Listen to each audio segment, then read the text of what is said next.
সারা রাত ধরে বৃষ্টি হয়েছে। চলুন আজকে আপনারাকে দেখাবো আমাদের এখানে ছোট্ট একটি ব্রিজ আছে, কেমন আসা বিষয়টা আপনারাকে দেখাবো। বাড়ি থেকে বেরিয়ে পড়লাম, আগাইতে লাগলাম। এটা আমাদের রাস্তা।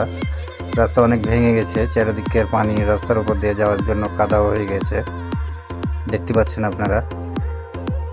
এই অল্প আর একটু গেলে আপনাদেরকে দেখাইতে পারবো। চলে এলাম, কাছে গেছি। খুব সুন্দর লাগছে আজকে, কারণ পানি হচ্ছে সারা রাত থেকে দিন পর্যন্ত। যে দেখতে পাচ্ছেন সব সাদা হয়ে গেছে। এগুলোতে অত পানি ছিল না, কেউ হাল বেয়েছিল ডিপের পানি দিয়ে, আবার কিছু বৃষ্টির পানিতে জাবার দিয়েছিল। আজকে সব একবারে তলিয়ে গেছে, দেখতে পাচ্ছেন সব সাদা হয়ে গেছে, সব ডুবে গেছে চারদিকটা। এতটা বৃষ্টি রাত থেকে হয়েছে, এখন পর্যন্ত ফোটে ফোটে বৃষ্টি হতেই আছে। খুব জোরালো বৃষ্টি নাই এখন, কিন্তু গুড়ি গুড়ি ভাবে বৃষ্টি হচ্ছে। আর এই যে দেখছেন কত স্পিডে পানি নামছে এখন বর্তমানে। এগুলো পানি সব যাবার যার প্রয়োজন আছে তেল নিবে, বাকি সব পানি খাড়িতে চলে যাবে। একটু উপভোগ করলাম, আপনারাকেও দেখার সুযোগ করে দিলাম। ছাতা নিয়ে এসে সব ভিডিও